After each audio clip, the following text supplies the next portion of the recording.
This is the sound of adventure, and I am Alex Dreyer, your man on the go, here to escort you on a most unusual trip around the fabulous, fantastic world of shortwave radio. Through the facilities and cooperation of the Hallicrafters Company, world's most respected name in communications, this limited edition recording will bring you a new dimension in history, in current events, in excitement and drama, the likes of which you may never before have experienced. So please turn on your imaginary shortwave set and join me now as we scan the bands for the voices of adventure, new words and new sounds, from outer space to Little America, from aircraft pilot to rock and roll,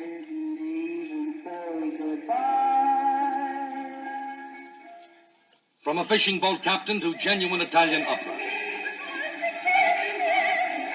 Every sound authentically reproduced directly from actual shortwave broadcasts you might have heard in your own living room on a Hallicrafters shortwave receiver.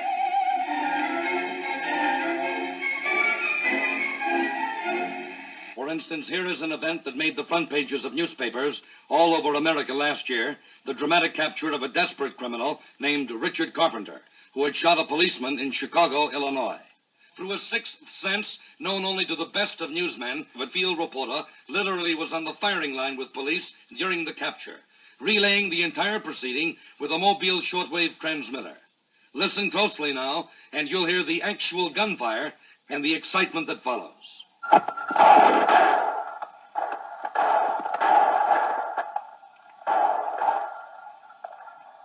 Those were the shots in front of 2048 Potomac. They have him up there now. The police are all crouched behind the cars. You can hear them firing at him now. Is he on the roof or is he in the building? He's in the third floor of the building. Is it Carpenter? It's Carpenter. Time is 11 minutes after 9. They've got him. They've got him. They're bringing him on now. They're taking him out now. Get out of the way, will you? Get out of the way. There's a terrific crowd around him. The police are trying to make a cordon around this man while they lead him away. The street is full of people. The police are walking here next to an officer with a submachine gun pointed in the air. Of course, incidents like that don't occur on shortwave every night, thank goodness. On the other hand, you can tune in on the regular police broadcasts, and they make pretty exciting listening. You've heard it said that the only way to learn a foreign language is to live in a foreign country. Well, maybe so. But if someone in your family is a language student, the next best thing is shortwave radio. Twist the dial a few times any night, and a linguistic paradise is yours. In fact, every language spoken by man.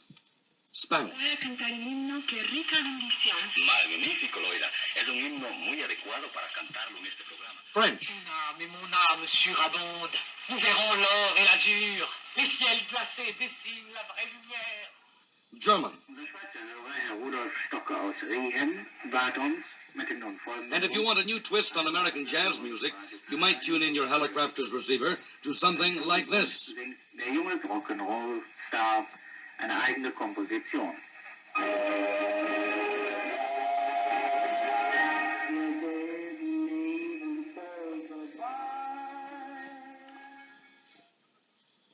Whether time is critical to your business or you're merely fussy about details, Shortwave will bring you the National Bureau of Standards WWV Exact Time Report periodically, 24 hours a day. National Bureau of Standards WWV. When the tone returns, Eastern Standard Time is 8:55 p.m.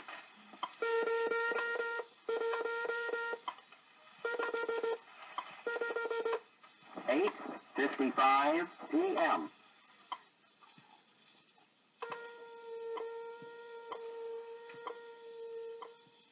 Everywhere we turn, we read about this modern air age of ours that thrives on a pace we earthlings can scarcely imagine. But with a Hallicrafters shortwave receiver, it's a simple matter to get in tune, so to speak, with the men who live in the stratosphere, the pilots, and the tower control men who guide them. And here's just a sample. Miami Air Force One, Fighter 7, that is affirmative, Air Force 1, 2, 6, 7, 8, over. Air Force Force 1799 for Air Force 12678, Miami. Roger, thank you. And here are some voices that were heard literally around the world not long ago when a group of radio amateurs aboard a globe-circling military plane talked to hundreds of amateur stations during Operation Worldwide. W8OLJ Aeronautical Mobile. QRZ, this is Operation Worldwide. Around-the-world flight on military air transport plane C-54, 50564. Calling CQ, calling CQ, calling CQ.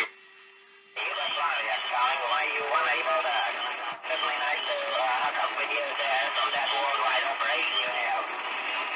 Golly, the name here is Marco, Mike Ida, Roger, Geek Ocean, M-I-R-K-O, Marco is the name. Fortunately for mankind, the sort of language you'll hear next is spoken infrequently, and America will not forget that it was spoken even once.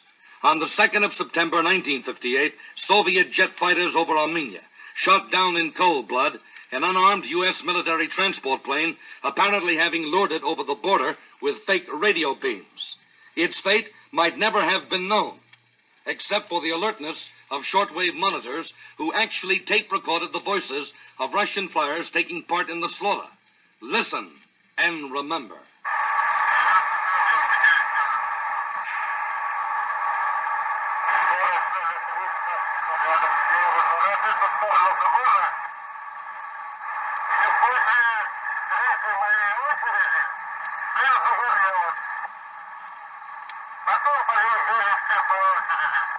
And if you've tired of westerns on TV, try the shortwave bands any evening for a different kind of live dramatic fare, direct from Laos or Lucerne or London. How many times have you seen Morrison and the deceased man talk together? I did not take notice exactly, but 2 weeks before the crime, he was too much friendly with him. I saw him every night when I came from my work. You gave evidence at the police court? Yes? Did you say this? I had known the prisoner about 2 months. He was friendly with Baron about 2 weeks before he was murdered. I have seen them a couple of times talking together. Is that correct? In the United States alone, there are more than 185,000 amateur radio stations.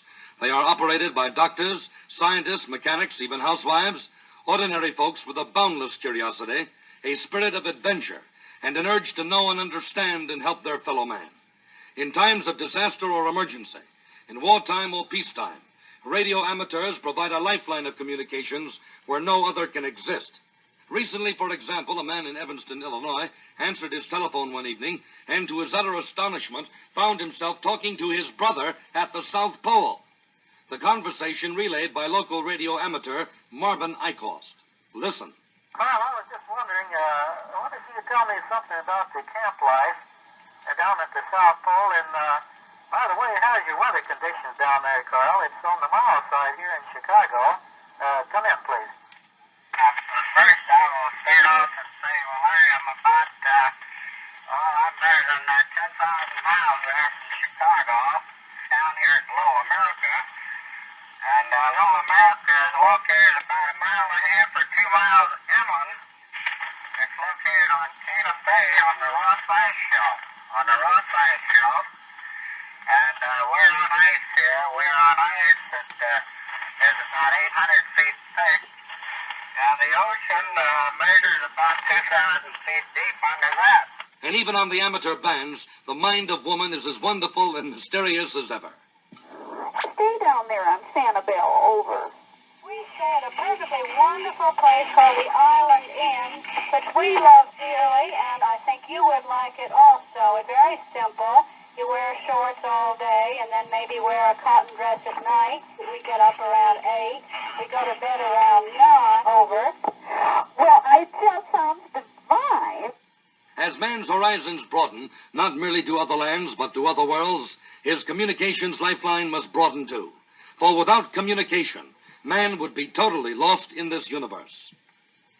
On the 11th of November, 1935, a United States Army balloon established a world altitude record of 73,395 feet into the stratosphere.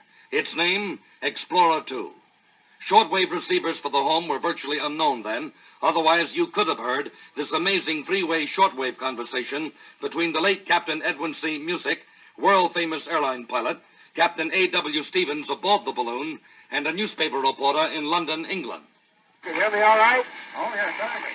How's everything going? Well, everything's going all right. We're going down now. The altitude that we have at the present time is less than 30,000 feet now. Hello, Captain Stevens. Hello. This is Yes? the Daily Telegraph, London. This is Explorer 2. Congratulations to you and Captain Anderson on your great achievement. Thank you very much. We're descending now a little too fast, and we're putting out ballast. Okay. So I'll have to sign off, I believe, and get back to our duties. Thank you very much. Hello, Captain Stevens. Yes? Just one more word. What Yes? about that rip in your balloon? What about it? Yes, what happened? Well, we fixed it. It was a rent about 17 feet long. Was it really? Did that Well, now, listen, you'll have to excuse me because we got to get busy. I hardly need add that man's progress in the quarter century since that historic event has been fantastic. The name of that gas-filled spaceship and the statistics are remarkably significant today. For in December of 1958, a new American explorer, Explorer 4, was launched. And from a height of not 14, but nearly 1,000 miles, you could have heard on a shortwave receiver the most dramatic message of hope and faith in modern history. The voice of the President of the United States, President Eisenhower.